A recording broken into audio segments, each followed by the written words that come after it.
ओ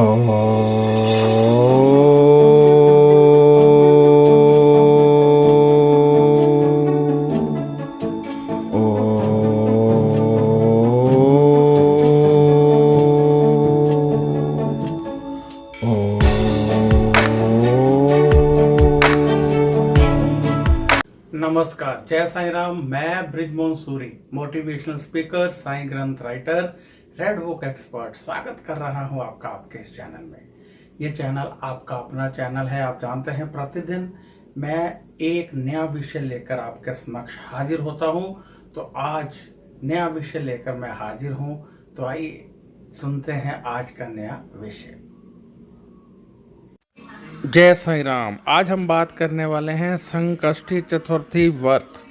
संकष्टी चतुर्थी व्रत को बेहद कल्याणकारी माना जाता है। ये मनोकामना पूर्ति करता है। भगवान गणेश का पूजन करके आप अपनी प्रत्येक मनोकामना की पूर्ति इस दिन कर सकते हैं। इस दिन गणेश जी की पूजा करने से पुण्य की प्राप्ति होती है और सभी कष्ट दूर होते हैं। कहते हैं यदि इस दिन गणेश जी की पूजा कर ली जाए तो प्रत्येक प्रकार की मनोकामना की पूर्ति होती है, क्योंकि गणेश जी की इस समय यानी इस दिन जो शक्तियां हैं धरती की ओर प्रवाहित होती हैं और हम उन शक्तियों को ले सकते हैं और हम अपना भला कर सकते हैं, अपनी मनोकामना पूर्ति कर सकते हैं। यदि कोई संकट आप समझते हैं कि आप पर कोई बहुत बड़ा संकट बहुत लंबे समय से चला आ रहा है जिसकी समाप्ति नहीं हो रही है, तो आप इस उपवास को करते हैं।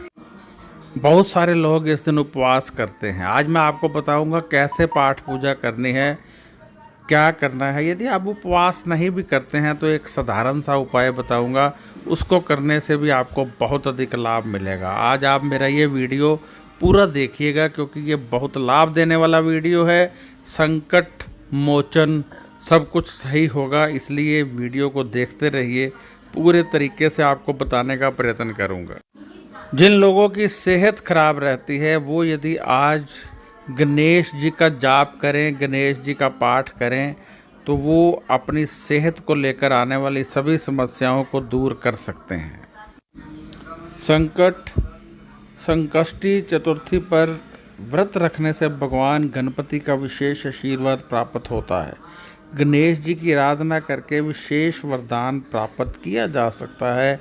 खास तौर पर सेहत की समस्या को लेकर हमेशा के लिए ये समस्या खत्म की जा सकती है, ऐसा हमारे ग्रंथों में लिखा है। संकष्टी चतुर्थी पर सुबह उठकर स्नान करना चाहिए। साफ वस्त्र पहने, भगवान गणेश की प्रतिमा को लाल या पीले रंग के कपड़े पर स्थापित करें। अब भगवान का पूजन आरंभ करें। हाथ जोड़कर व्रत का संकल्प लें।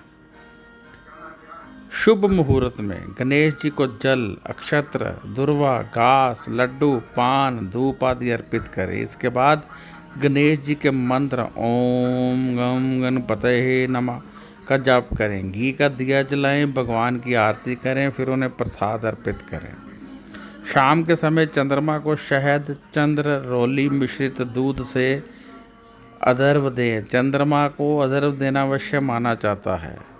यानी ये मैंने आपको व्रत का विधान बता दिया, तो मैं आपको बताना चाहता हूँ कि हम कैसे हल्का सा कोई जाप करके या हल्का सा कोई उपाय करके गणेश जी को प्रसन्न कर सकते हैं। इतना ध्यान रखिए, संकष्टी चतुर्थी पर श्री गणेश जी की पूजा दिन में 2 बार करनी चाहिए। संकष्टी चतुर्थी के दिन गणेश जी की उपासना करने से घर में सुख समृद्धि बढ़ती है, आर्थिक संपन्नता बढ़ती है, हर तरह का दुख दूर होता है, मनोकामना पूर्ण होती है। भगवान गणेश जी को विघ्नहर्ता भी कहा जाता है, तो सभी तरह के विघ्न आपके दूर होते हैं। ये उपवास 10 मई को सुबह 8:04 से शुरू होगा, यानी ये दिन, और 11 मई को सुबह 6:35 पर समाप्त होगा। इस दौरान आप पाठ पूजा कर सकते हैं, इस दौरान उपवास करना है कर सकते हैं। तो आइए अब हम बात करते हैं कि साधारण सा उपाय करने से हमें कैसे लाभ हो है। क्योंकि गणेश जी को लड्डू बहुत पसंद हैं, तो आप यदि आज लड्डू चढ़ाते हैं भगवान गणेश को, तो आपको बहुत अधिक लाभ मिल सकता है। तो आपको चाहिए कि इस दिन मठियाई, कोई भी स्वीट्स, हलवाई से लेकर लड्डू वगैरह ले लें, भगवान गणेश को अर्पित करें, तो आपको बहुत अधिक लाभ मिलेगा और इसको फिर भक्तों में बांट दें। ये साधारण सा उपाय है। और 2 लौंग लेकर आप गणेश जी के चरणों में रख दें। आज आप 2 लौंग लेकर सुबह 10 बजे से लेकर शाम 5 बजे के मध्य में कभी भी 2 लौंग गणेश जी के पैरों में रख दें। यदि ये आप वीडियो लेट देख रहे हैं तो फिर रात को 9 बजे से लेकर रात को 2 बजे तक, 11 यानी 10 तारीख की रात को 9 बजे से लेकर रात को 2 बजे तक किसी भी समय भगवान गणेश के पैरों में 2 लौंग रख लें और सुबह वो 2 लौंग उठा लें और जो आपके घर में दूध आता है उसमें डाल दें। और वह दूध आप सब सेवन करेंगे, चाहे चाय के रूप में, चाहे दूध के रूप में, तो आपको उससे बहुत अधिक शक्तियाँ प्राप्त होंगी। याद रखिएगा कि ये दिन बहुत बड़ा है। याद रखिएगा कि गणेश जी को विघ्नहर्ता कहते हैं। याद रखिएगा कि गणेश जी समस्त दुखों को दूर कर सकते हैं, आपकी प्रत्येक मनोकामना की पूर्ति कर सकते हैं।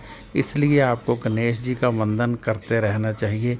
और आपको ये भी पता है कि इस समय कोरोना वायरस फैला हुआ है और यदि आप चाहते हैं कि बहुत अधिक लाभ आपको प्राप्त हो तो आज आप दान पुण्य भी कीजिए।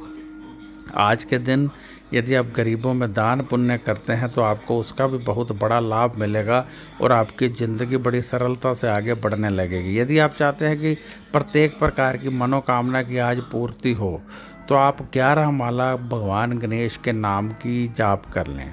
ओम गं गणपतये नमः, ओम गं गणपतये नमः, ऐसे कोई मंत्र का जाप कर लें या गणपतये नमः ऐसे भी आप कर सकते हैं।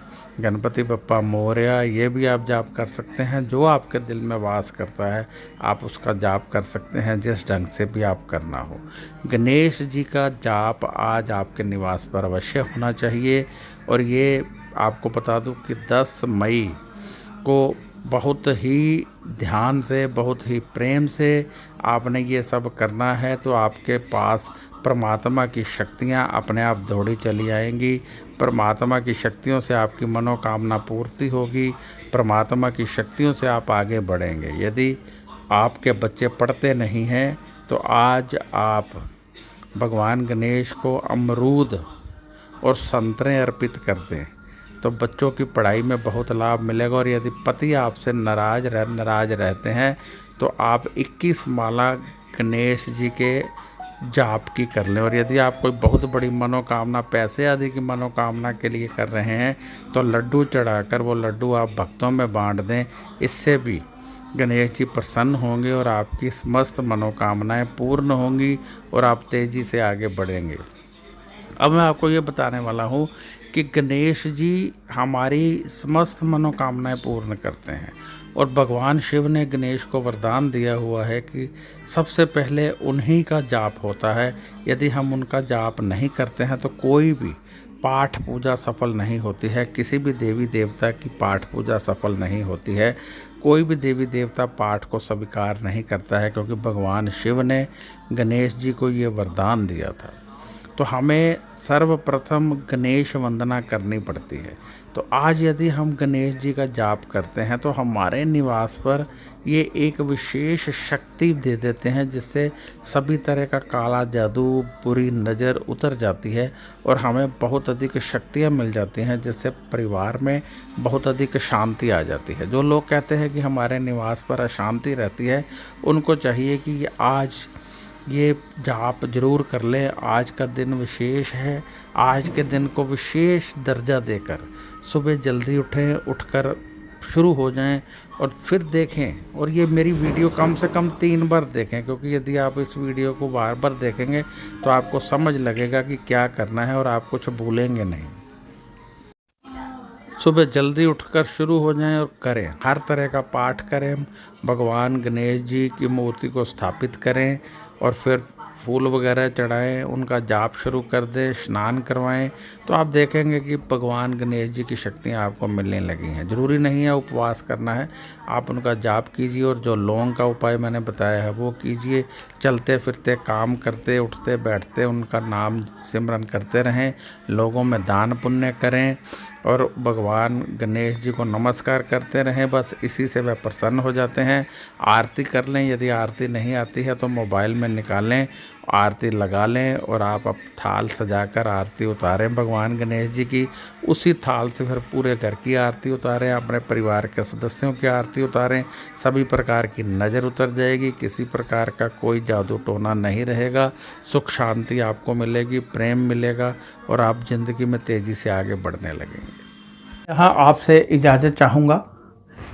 यदि आपको कोई समस्या है, जन्म कुंडली से रिलेटेड नहीं है, तो आप व्हाट्सएप कर सकते हैं, उसका जवाब आपको 3-4 दिन में मिल जाएगा। यदि आप जन्म कुंडली से रिलेटेड कोई समस्या बताएंगे तो आपको जन्म कुंडली दिखानी पड़ेगी। जन्म कुंडली दिखाने की फ़ीस 700 रुपये होती है, जो हम परमार्थ के कार्यों में इस्तेमाल करते हैं। 700 रुपया आपसे लेते हैं तो हम सेवा भाव में लोगों में भी इस्तेमाल करते हैं। तो ये जन्म कुंडली यदि आपने दिखानी है वो भी आपको व्हाट्सएप पर ही भेजनी पड़ेगी। जवाब उसका आपके जन्म कुंडली के अनुसार मिलेगा। साधारण जन्म कुंडली है तो 3-4 दिन में मिल जाएगा।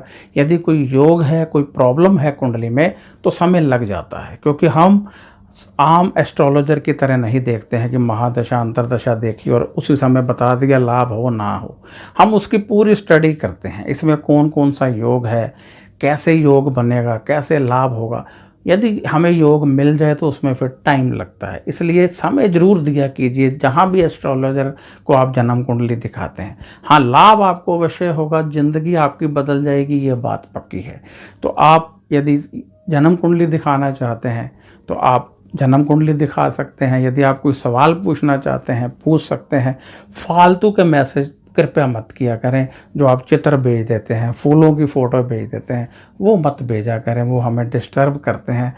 हमें आप भगवान का नाम लिखकर भेजेंगे तो हमें खुशी होगी, फालतू के मैसेज देखकर खुशी नहीं होती है। और वैसे भी जब आप अपना कोई सवाल लिखकर 5 मैसेज दूसरे इधर उधर के भेज देते हैं तो आपका सवाल बीच में दब जाता है, पता ही नहीं चलता और हमें लगता है ऐसे ही किसी ने भेजा है, हम उसको छोड़ के आगे चले जाते हैं। इसलिए जब आप सवाल लिखें तो फिर कोई मैसेज मत करें, ताकि सीधा ध्यान सवाल की तरफ जाए।